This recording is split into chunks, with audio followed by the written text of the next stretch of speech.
Subhanahu wa ta'ala menghidupkan malamnya itu bermunajat kepada Allah Subhanahu wa ta'ala. Kata Siti Aisyah radhiyallahu anha wa ardaha, pada ketika malam yang biasanya seorang itu akan berada dengan orang yang dikasihi, yakni suami dengan istrinya, aku dapati Rasulullah bersendirian dengan yang maha mengasihi, yaitu Allah Subhanahu wa ta'ala. Hakada sifat Rasulullah sallallahu alaihi wasallam Imam Muhammad bin Hasan Jamalul Lail, yang di waktu malamnya menghidupkan waktu malamnya itu dengan yang maha pengasih untuk mendapatkan dan merasakan kasih sayang serta cinta Allah Subhanahu wa ta'ala. Membaca surat di dalam Al-Quranul Karim, surat Maryam, yang mana pada penghujungnya daripada surat itu Allah Subhanahu wa ta'ala berfirman, innal ladzina amanu wa 'amilus shalihati sayaj'alu lahumur rahmanu wudda.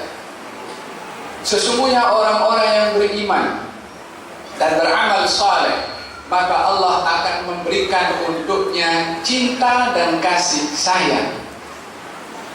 Dibaca ayat itu dalam salat tahajudnya oleh Imam Muhammad ibn Hasan al-Jamalul Lail, diulang-ulang, bukan ayatnya tapi satu lafaz daripada ayat itu, satu kalimat daripada ayat itu. Kalimat apa yang diulang? Kalimat cinta tadi itu, kalimat wudda. Wudda, cinta, kasih sayang. Pecahan daripada nama Allah Al-Wadud, yang maha menyayangi, yang maha mencintai. Diulang kalimat wudda itu sampai waktu terbit fajar. Berdiri dalam salat tahajudnya, mengulang kalimat wudda, wudda, wudda, wudda sampai terbit fajar. Sebab dia merasakan setiap sebutan kalimat wudda itu kasih sayang dari Allah Subhanahu wa ta'ala. Kasih sayang Allah tiada penghujungnya. Bila mana nikmat syurga itu, di dalam Al-Quran disebutkan bahwasanya Allah berfirman, wa utubi tasyabihan, wa utubihi mutasyabihan. Mereka yang berada di dalam syurga itu diberikan buah-buahan makanan yang serupa satu dengan yang lain, mirip tapi tak sama. Apa perbezaannya? Kalau satu pokok itu mempunyai lebih daripada satu buah, setiap buah yang dimakan rasanya itu berbeza antara rasa pertama dengan rasa yang kedua.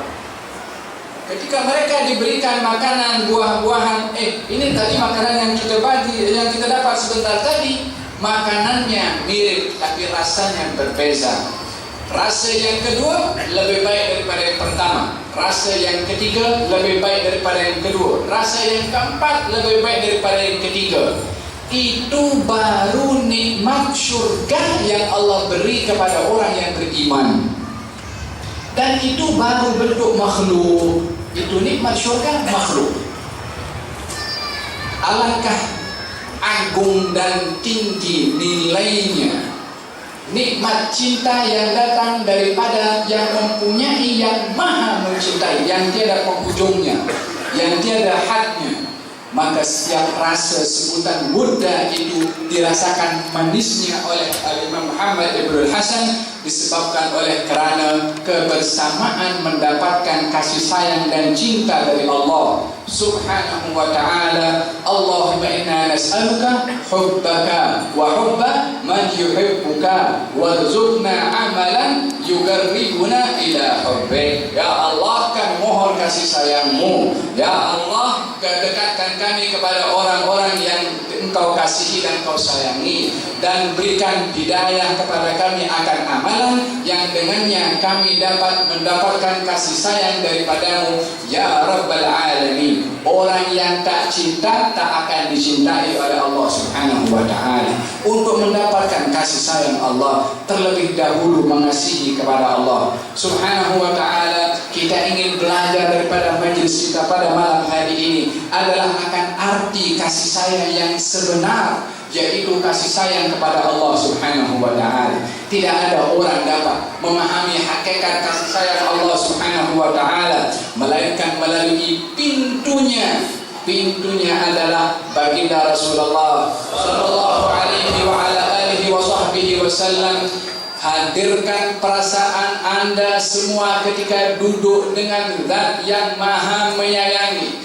Jangan dianggap hadirnya kita di tempat ini hanya sekedar hadir dan sekeliling kita adalah orang yang kita nampak sahaja. Hakikat jalsah dan majlis kita pada malam hari ini adalah kita duduk bersama dengan Zat yang Maha Menyayangi, Zat yang Maha Mengasihi, Allah Subhanahu wa ta'ala, yang tidak akan celaka seseorang bila mana disayangi oleh Allah, yang tidak akan dihampakan seseorang bila mana dikasihi oleh Allah, yang tidak akan dijatuhkan derajat seseorang bila mana mengasihi kepada Allah. Ana jalisu man dzakarani, kata Allah Subhanahu wa ta'ala dalam haditsul qudsi. Saya ini, kata Allah, jalis, orang saya ini adalah rapat duduk dengan orang yang berzikir menyebut nama saya, kata Allah Subhanahu wa ta'ala. Tahu jalis itu sighah mubalaghah. Ini kalau jalasa itu, saya pergi kepada bahasa Arab dulu. Saking hatta disebut bahasa Arab, saya pergi kutip sedikit, bagi note sedikit dalam ilmu bahasa Arab. Itu jalasa artinya duduk. Kalau jalis, orang yang sedang duduk. Kalau jalis, orang yang rapat di dalam duduknya. Macam mana? Ini kita duduk di tempat yang dewan agak besar, Masya Allah ini. Ini duduk sini, ini duduk sana, semua duduk di tempat yang sama. Tapi yang dikatakan jalis itu yang bersebelahan terus, itu namanya jalis. Allah Subhanahu wa ta'ala berfirman dalam hadits qudsi, ana Allah. Jalis, duduk rapat dengan siapa? Man dzakarani, dengan orang yang sebut nama aku nih, dengan orang yang berzikir menyebut nama Allah Subhanahu wa ta'ala. Aku duduk dengannya, aku rapat dengannya. Duduknya Allah dengan orang yang berzikir itu bukan bermakna fisikal sebagaimana kita bayangkan, karena sesungguhnya Allah Subhanahu wa ta'ala lebih rapat kepada manusia min hablil warid, daripada urat yang ada di leher ini. Hakala Allah bagi tahu dalam Al-Quran, wa nahnu aqrabu ilaihi min hablil warid. Kami adalah lebih dekat kepada seorang itu daripada urat yang berada di dalam lehernya. Kedekatan Allah Subhanahu wa ta'ala bagi mereka orang yang berzikir adalah mereka duduk rapat dengan Allah Subhanahu wa ta'ala. Bila mana seseorang itu duduk dengan orang yang mempunyai kedudukan, maka dia duduk rapat dengannya, dia bangga sebab duduk dengan orang yang ada jawatan. Atau kalau dia rapat duduk dengan orang yang boleh settlekan dia punya masalah, dia sedang masalah, duduk bersebelahan dengan orang yang rapat dengannya. Contohlah Ustaz kita duduk dengan siapa, dengan apa itu, dengan siapa, Bukhari, Mukhtar Bukhari umpamanya. Kesempatan peluang duduk bersama dengan orang yang dia boleh memberikan bantuan dalam saham akhirat ini. Ini baru duduk makhluk dengan makhluk, kita sudah seronok. Apa agaknya kalau duduk makhluk dengan Allah Subhanahu wa ta'ala? Tak boleh dibayangkan apa yang akan hajat orang itu diberikan oleh Allah lebih daripada apa yang dihajatkan.